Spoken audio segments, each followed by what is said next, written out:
UN officials concealed election fraud in Afghanistan to benefit President Hamid Karzai. That's according to a high-ranking member of the organization who claims he's been fired for sending a strongly worded letter to the UN Secretary General. RT's Marina Portnaya brings us the details of the story that could seriously undermine the credibility of the UN mission in Afghanistan.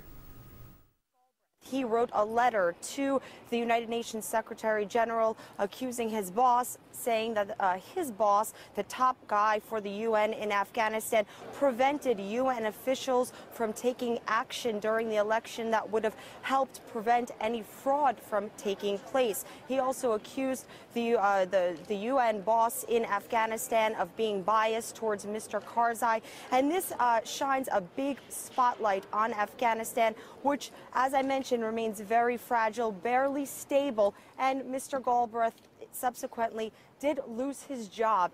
He got fired because he was having an argument with his boss. Now, how many people are willing to do that unless it's out of principle? And apparently, he's accusing the head UN person in Afghanistan of slanting toward Karzai. In fact, he actually quotes in his letter this guy saying, well, I'm biased towards Karzai, and I told him that, and that sort of thing. The major point is investigation compromise, because that's also done by a UN body as well. So if they're biased towards Karzai, they're ultimately supervising the fraud investigation.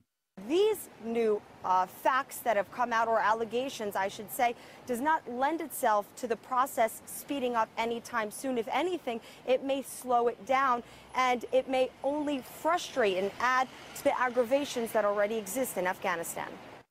The Obama administration continues to discuss sending additional troops to Afghanistan. The country's international election watchdog, the Electoral Complaints Commission, is expected to shortly begin an audit of suspicious ballots from the August 20th elections.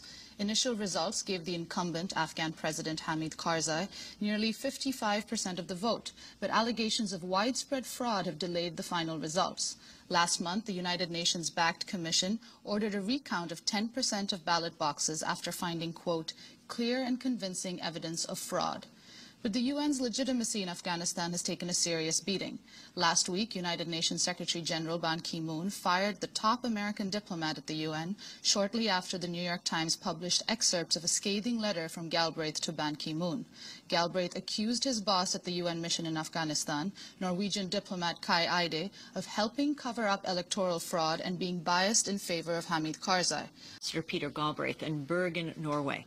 He was the top U.S. diplomat at the UN in Afghanistan, #2 in the mission there, just fired by the UN Secretary General Ban Ki-moon. Anjali? Ambassador Galbraith, in your piece for the Washington Post this Sunday, you write that your former boss, Kai Eide, ordered you not to pursue the issue of fraud. Can you explain exactly how he did this?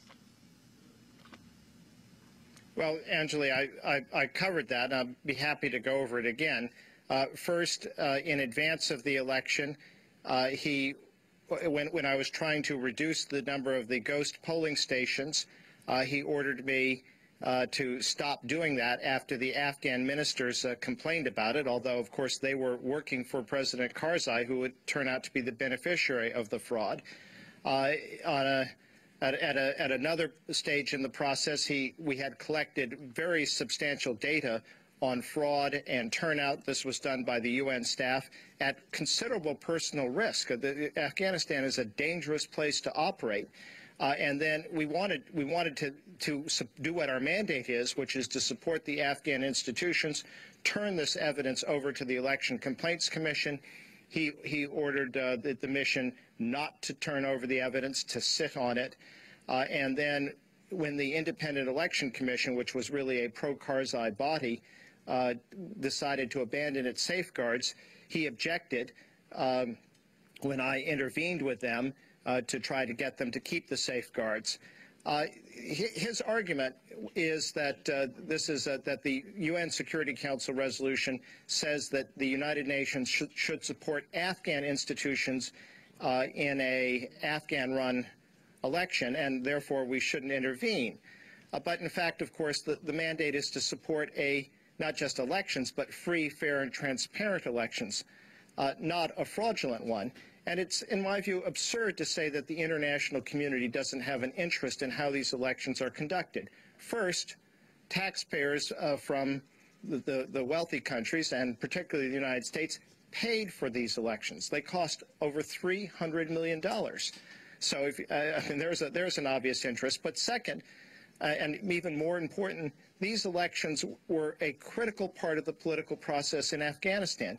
The hope was that they would bring greater stability.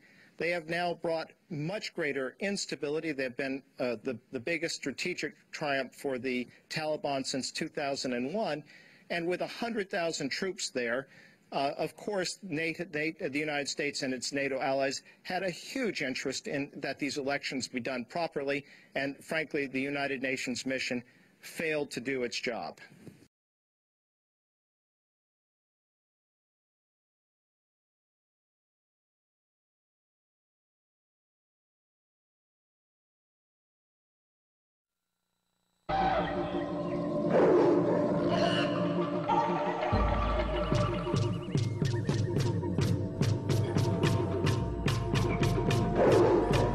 Me va bien